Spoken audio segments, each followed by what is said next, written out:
Assalamualaikum warahmatullahi wabarakatuh. Selamat datang di channel Iswan Bae. Pada kesempatan kali ini saya akan membawakan materi apa saja sih sebenarnya persiapan untuk diklat SAR CPNS. Nah, pada kesempatan kali ini tamu saya adalah 2 orang.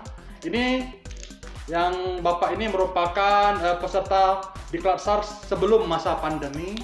Dan ibu ini adalah peserta diklat SAR CPNS. Apa sih yang harus kita persiapin dan bagaimana sih kesan dan pesannya? Baik, langsung saja kita tanya kepada pertama kali yaitu Pak Agus Aldino.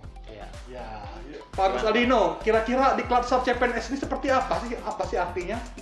Kalau menurut saya diklat SAR ini kan salah satu syarat bagi salah satu CPNS tentunya nanti untuk menyempurnakan statusnya. Jadi awalnya calon menjadi PNS yang sesungguhnya gitu. Jadi kita perlu melakukan kegiatan seperti latsar ini, dan juga nanti di sana kan ada materi-materi yang harus kita serap, kemudian kita laksanakan di tempat kita kerja. Kira-kira ada materi apa aja yang di sana, kemudian apa yang harus dilakukan. Ya, karena kami di sini kan awalnya mungkin ada beberapa orang yang belum pernah sama sekali masuk ke dunia kerja. Kemudian kita diterima di suatu instansi dan dituntut harus profesional. Nah, kira-kira seperti apa? Makanya kita harus melakukan latsarin dulu untuk mengenal kira-kira tugas-tugas apa nih yang harusnya kita lakukan pada instansi terkait yang telah kita terima gitu. Telah kita telah kita ikuti selama ini. Nah, itu tadi ya, kira-kira sepintas bayangan diklat SAR itu. Nah, sekarang nih ada pertanyaan lagi untuk yang UASI. Kira-kira nih berapa lama sih diklat SAR CPNS ini dan berapa jam dalam satu hari ini? Monggo silakan dijelasin kepada rekan-rekan semua. Ya, oke. Kalau menurut jadwal itu diklat SAR itu dilaksanakan selama kurang lebih 3 bulan ya Pak Agus. 3 bulan, tapi untuk diklat SAR di tempat ya, di tempat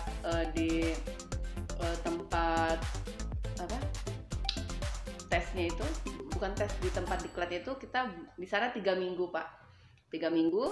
Setelah 3 minggu kita habituasi, artinya kembali ke tempat kerja itu sekitar 1,5 bulan. Setelah itu baru kembali lagi ke tempat diklat untuk presentasi hasil habituasi kita itu sekitar 1 minggu. Seperti itu Pak. Nah, ya sobat ya, jadi di kelas CPNS tahun saat ini nih ya, itu ada in on seperti itu kan. Ada saatnya in kita di tempat diklat dan onnya ya di tempat kita bertugas. Jadi sedikit berbeda ya dengan zaman saya yang full in, tidak ada on, tapi semenjak tahun 2018 ke atas ini sudah in on ya. Jadi bagi sobat-sobat persiapan nih fisiknya kira-kira mau seperti apa. Nah, kira-kira kalian berdua ini untuk itu kan 3 bulan nih persiapan tuh luar biasa melelahkan. Ada nggak kira-kira untuk menjaga stamina ataupun misalnya konsumsi suplemen, makan makanan seperti apa? Monggo yang Pak Agus Aldino. Ya, kalau saya sebenarnya untuk suplemen segala macam itu tergantung ini ya Pak, tergantung individu masing-masing ya. Karena kalau saya sendiri, pribadi saya sendiri, saya suka olahraga. Jadi saya sudah terbiasa dengan kegiatan yang mungkin melelahkan. Jadi waktu latsar mungkin pada awalnya sedikit merasa agak berbeda karena rutinitasnya dari pagi sampai sore setiap hari. Mungkin di akhir pekan kita agak free, tapi di kegiatan malam pun ada, makanya mungkin agak melelahkan. Tapi karena saya sudah sering berolahraga, makanya untuk persiapan suplemen segala macam saya tidak seberapa memerlukan gitu.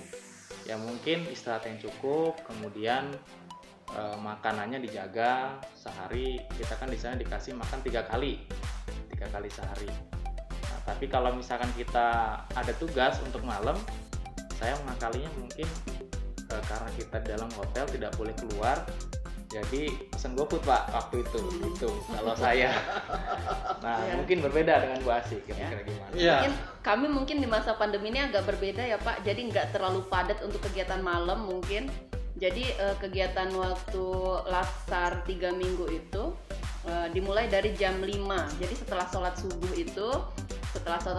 langsung senam pagi. Setelah senam pagi kita sarapan, mandi, siap-siap seperti itu, kegiatan lagi sampai jam 6 sore. Wow. Nah, setelah jam 6 sore itu, setelah sholat maghrib, diadakan apel malam. Wow, Nah, ya. setelah apel malam tuh kegiatan selesai, jadi tidak terlalu padat, cukup hanya sampai kira-kira jam 7 malam saja. Selesai apel, kita boleh istirahat seperti itu. Mungkin lebih ini ya Pak, karena lagi masa pandemi, Iya. jadi nggak terlalu Porsi. diporsir gitu.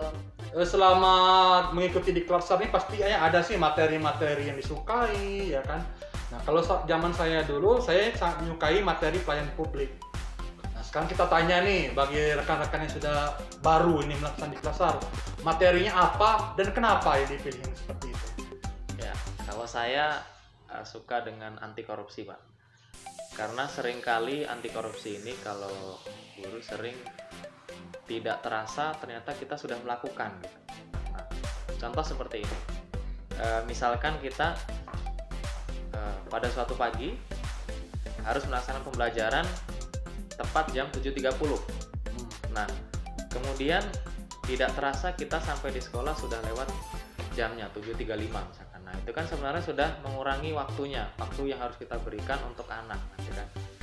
Jadi itu kita sudah melakukan salah satu bentuk korupsi waktu.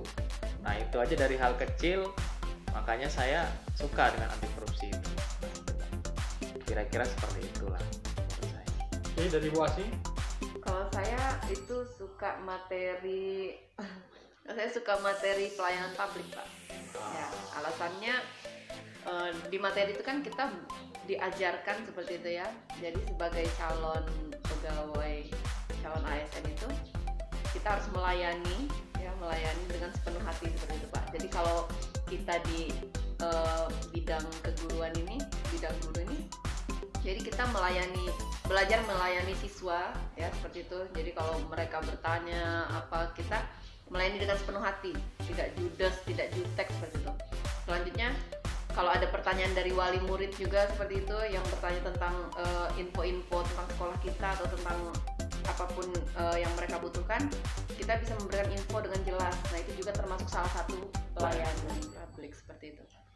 Baik ya, di zaman saya dulu untuk membentuk seorang PNS ya, zaman saya dulu namanya PNS, untuk membentuk seorang PNS yang tangguh, cekatan dan disiplin, diperlukanlah materi. Kalau zaman saya dulu pendidikan semi militer.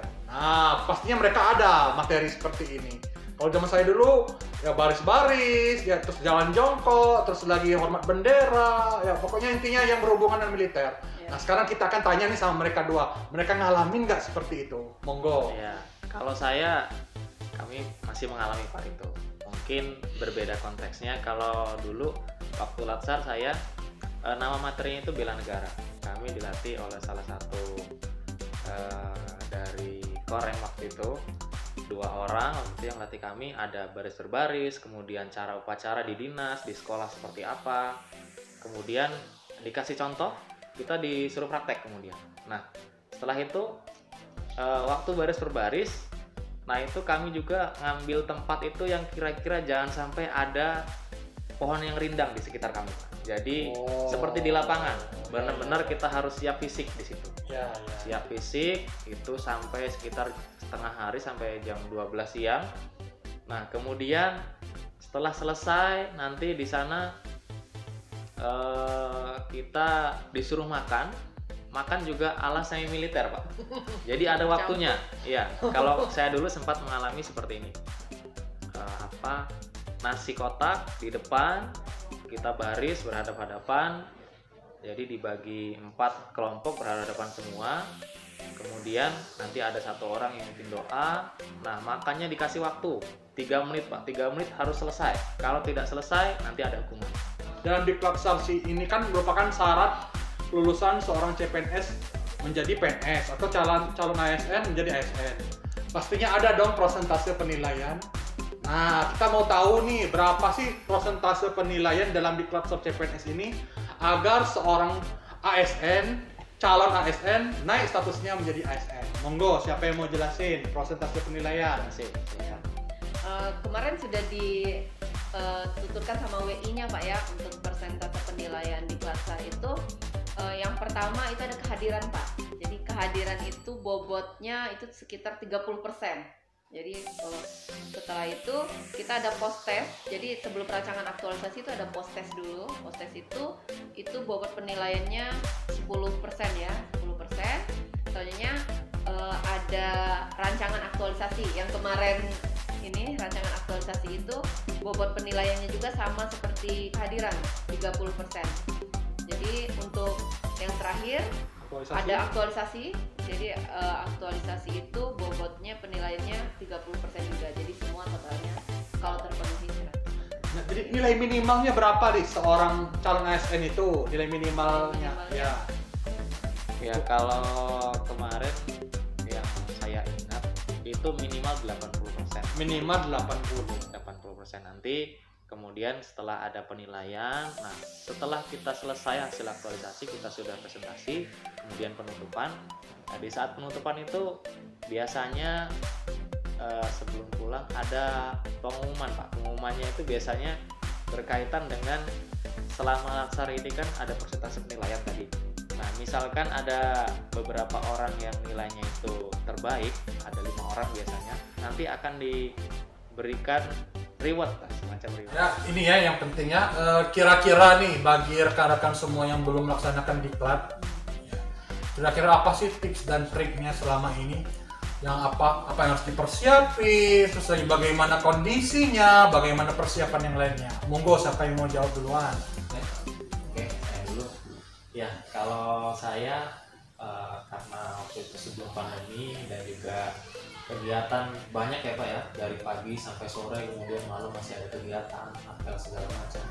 Jadi kalau dari saya pasti kita harus jaga stamina, kemudian kondisi badan, jangan sampai kita terlalu capek, kemudian makan yang dijaga, dan juga di sana kita sering ada mungkin malam ada tugas tambahan, misalkan kita persiapan untuk besok materi apa yang akan kita pelajari, kita harus belajar sedikit mungkin untuk mengetahui apa-apa saja poin-poin yang harus kita tahu.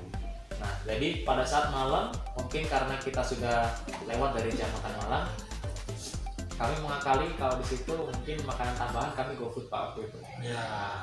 Jadi di sana kami GoFood dengan kawan-kawan beberapa orang itu.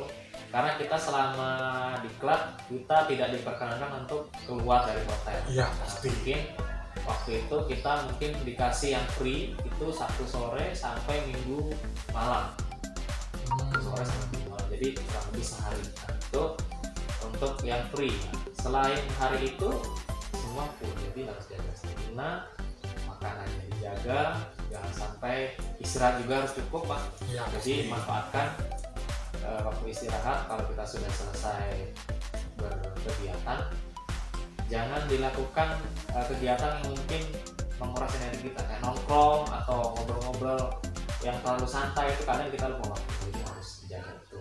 Nah, itu menurut saya. Dari segi ibu-ibu bagaimana? Kalau dari segi ibu-ibu, mungkin manajemen waktu untuk ibu-ibu ini ya Pak ya, karena kan ibu-ibu ini seringnya kelamaan waktu dandannya seperti itu. Jadi kalau kita kan di Klatsar untuk materi itu usahakan tidak telat di ruangan. Usahakan kita dulu yang lebih dahulu datang. Jadi jangan sampai keduluan WI-nya dulu yang datang. Jadi jangan, ya itu manajemen waktunya, jangan lama-lama yang lain-lain yang tidak perlunya itu Pak. Terus untuk ibu hamil, ya untuk ibu hamil jangan terlalu memporsir. Jadi kalau misalkan kayak kemarin itu kan kita ada senam tuh Pak ya, ada senam. Jadi kalau misal senamnya terlalu ekstrim untuk ibu hamil seperti ada loncat-loncat itu, nah itu kalau bisa jangan dilaksanakan gitu ya Pak ya. Karena kemarin teman juga ada yang sempat lemas ya ibu hamil karena mengikuti senam yang terlalu ekstrim kalau untuk ibu hamil. Terus untuk kalau dia sudah merasa capek gitu ya istirahat. Kalau untuk ibu hamil jangan terlalu. Oh, itu tadi ya. Jadi memang pentingnya absensi itu penting ya. Teringat kalau berbagai diklat saya ikutin, terkadang WI itu menilai kita diam-diam. Ya kan? Enggak, kalau misalnya dia ngomong, dia si A datang duluan contohnya, si B datang duluan contohnya. seperti beberapa diklat saya ikuti, saya perhatikan kenapa sih mereka bisa jadi yang terbaik. Ternyata tanpa disadari mereka dinilai. Baik itu ketemu WI mereka selalu senyum, baik itu mereka teman selalu ramah, dan juga datangnya on time. Nah, penilaian ini terkadang rahasia, kita nggak tahu kan, seperti itu. Rekan semua, saatnya kita sesi terakhir ya tentang kesan dan pesan selama diklat SAR CPNS ini. Apa sih pesan moral yang disampaikan dan bagaimana sih kesannya selama menjalani diklat SAR ini? Monggo, siapa yang mau memberikan pendapatnya? Kesan dan pesannya ya, diklat SAR ini memang punya tujuan yang baik untuk kita ya Pak ya, untuk mendidik kita secara pribadi, untuk menjadi ASN yang berkualitas seperti itu. Terus kesannya lagi, kita punya, setelah ikut diklat SAR ini kita punya banyak teman ya, punya banyak teman. Jadi disitulah kita saatnya juga kita kenal dengan orang-orang yang dari tempat kerja yang berbeda seperti itu. Jadi kan kalau di kelas 1 bukan hanya guru saja, tapi gabungan dari semua OPD yang ada di seperti itu. Kalau menurut saya karena di sana kita dituntut yang pasti kita disiplin, kemudian kita harus tanggung jawab, kemudian kita harus bisa kerjasama dengan orang lain. Jadi mungkin di sana pada awalnya kita merasa seperti tersiksa di sana. Kegiatannya terlalu banyak hingga menyita waktu. Tapi setelah kita menjalani itu semua, ada hikmahnya yang bisa kita ambil. Kita di sana ditempa sekeras mungkin, sekuat mungkin. Jadi apabila nanti kita menghadapi suatu masalah atau hambatan di dalam dunia kerja, kita sudah tidak mengalami hambatan bagaimana cara menyelesaikan masalah tersebut. Jadi kita mendapatkan pelajaran yang sangat berharga, sangat penting untuk kita bisa mengikuti dan juga melaksanakan tugas dengan baik di dalam dunia kerja. Nah, itu tadi ya rekan-rekan semua mengenai kesan dan pesannya selama diklat SAR CPNS ini ya. Sisi positifnya kita ambil ya, pemerintah menginginkan seorang ASN itu berkualitas ya, berkreasi dan berinovasi. Maka diadakanlah diklat SAR. Siapa yang tidak tahan, tidak kuat, dia akan tersingkir. Siapa yang bisa bertahan, dia akan terus berlanjut. Jadi seperti itu ya. Bagi rekan-rekan semua ya yang belum melaksanakan diklat ya, silakan persiapkan diri masing-masing, berdoa, dan juga jangan lupa ambil di setiap langkah ambil hikmahnya. Baik, demikianlah tadi ya tayangan tentang talk show mengenai diklat SAR CPNS ya, pesan dan kesan, terus lagi apa itu diklat SAR, sudah dibahas semua. Semoga tayangan ini bermanfaat. Jangan lupa like, comment, dan subscribe channel Iswan Bae, karena itu akan sangat memberikan semangat bagi kreator channel. Baik, saya akhiri. Wassalamualaikum warahmatullahi wabarakatuh. Salam.